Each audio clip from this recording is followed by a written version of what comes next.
사도행전 17장 16절부터 21절까지의 하나님의 말씀입니다. 함께 봉독합니다. 바울이 아덴에서 그들을 기다리다가 그 성에 우상이 가득한 것을 보고 마음이 격분하여 회당에서는 유대인과 경건한 사람들과 또 장터에서는 날마다 만나는 사람들과 변론하니 어떤 에피쿠르스와 스토아 철학자들도 바울과 쟁론할세 어떤 사람은 이르되 이 말쟁이가 무슨 말을 하고자 하느냐 하고 어떤 사람은 이르되 이방신들을 전하는 사람인가 보다 하니 이는 바울이 예수와 부활을 전하기 때문이더라.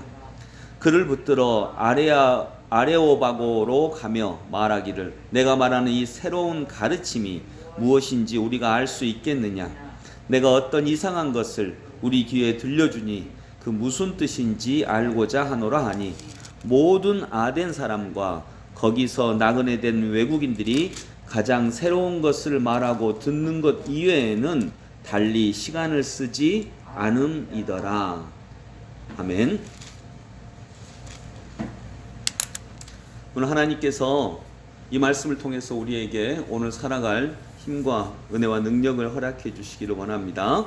16절에 보면 바울이 아덴에서 그들을 기다리다가, 아덴이 어딘지 아시겠어요? 아테네입니다. 그리스 아테네. 아덴은 아테네예요. 근데 아테네에서 그들을 기다리다가, 그들이 누구냐면 15절, 바로 앞에 구절 15절 보면 바울과 디모데를 자기에게로 속히 오게 하라는 명령을 받고 떠나니라. 그러니까 이 2차 전도 여행 중에 갔던 곳이 데살로니가예요. 제일 먼저 갔던 곳이 빌립보고요. 그리고 빌립보에서 데살로니가로 가서 데살로니가에서 복음을 전하다가 데살로니가 사람들한테 굉장히 큰 공경을 당하게 됩니다.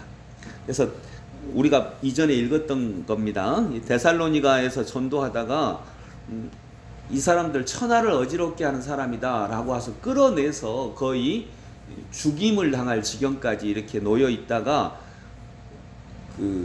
베레아로 도망을 가죠. 그리고 도망을 가서 다시 베레아에서 복음을 전했어요. 근데 베레아 사람들은 그래도 받아들였어요.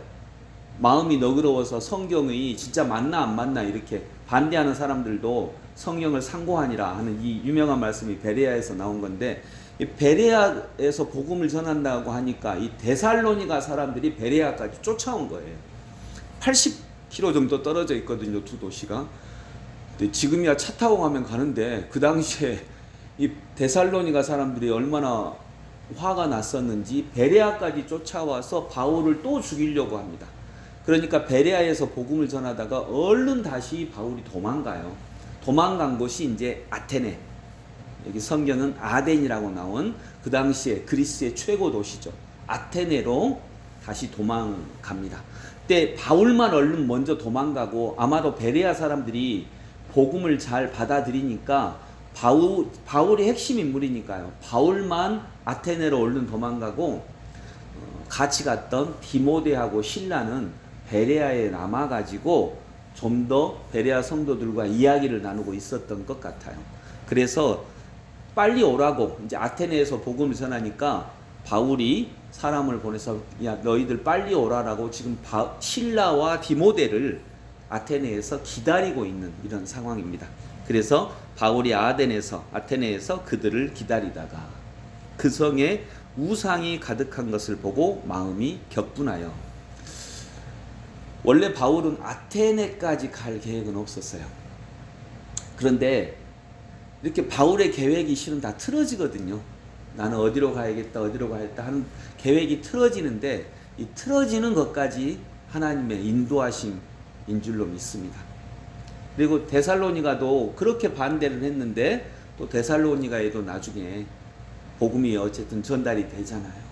또 아테네는 아주 그 당시에 그리스의 최고 중심 도시이고 가장 철학이 발달한 도시이기 때문에 이제 이곳에서 복음을 전하는 것도 의미가 있었다고 생각을 합니다. 근데 아테네에는 그렇게 큰 열매는 거두지 못했어요. 그렇지만 나름대로의 의미는 있다고 생각을 해요. 계획대로 되지 않는다 할지라도 하나님이 인도해 가시는 길, 그거 자체에 의미가 있다고 생각을 합니다. 열매는 어디서 익힐지, 어떻게 열매 맺을지 우리는 감히 우리의 생각으로는 알 수 없는 것이기 때문입니다. 그리고 이제 그 성에, 이 아테네가 그리스 문화의 중심이니까 그리스 신화에 따른 우상들이 얼마나 많았겠어요. 그것을 보고 바울이 격분했다라고 성경은 기록하고 있습니다.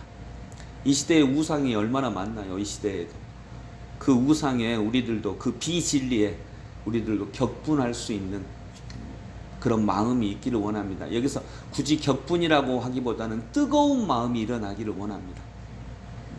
이 세상이 얼마나 깨어져 있는가에 대한 뜨거운 마음, 기독교가 얼마나 깨어져 있는가에 대한 뜨거운 마음이 우리 안에 있기를 간절히 바라고 소망합니다. 그런 마음이 또 하나님의 일을 해가게 할 줄로 믿습니다. 그리고 바울이 무엇을 전했나, 우리가 이 세상에 무언가를 전해야 되는데 무엇을 전했나가 분명히 남아있는 게 18절 마지막 절이에요. 이는 바울이 예수와 부활을 전하기 때문이라라. 예수님의 말씀, 예수님이 전한 하나님 나라, 그리고 죽으신 그분이 바로 부활하셨고 그분이 구원자라고 하는 것, 이것을 우리가 핵심적으로 전할 수 있기를 소망합니다. 그래서 우리가 전하는 것이 예수님 그분이기를 원합니다. 우리는 예수님을 전하는 거예요. 그 예수님을 통해서 우리에게 오실 하나님의 나라. 그래서 예수님을 전한다, 이 말을 조금 더 명확하게 구분을 하면 뭐냐면 예수님을 따르라는 겁니다. 따르라. 지난번에 제가 말씀드렸듯이 우리는요, 어떤 경지에 가는 거 아니에요. 불교는 어떤, 내가 수도를 통해서 어떤 경지에 올라가는 건데, 기독교의 영성은 내가 어떤 경지에 올라가는 게 아니라 내가 따르는 겁니다. 예수님을 따르는 것, 그 밑그름을 따르는 것, 이것을 핵심적으로 우리가 이해할 수 있기를 원합니다. 그리고 21절, 모든 아덴 사람과 거기서 나그네 된 외국인들이 가장 새로운 것을 말하고 듣는 것 외에는 달리 시간을 쓰지 않음이라라.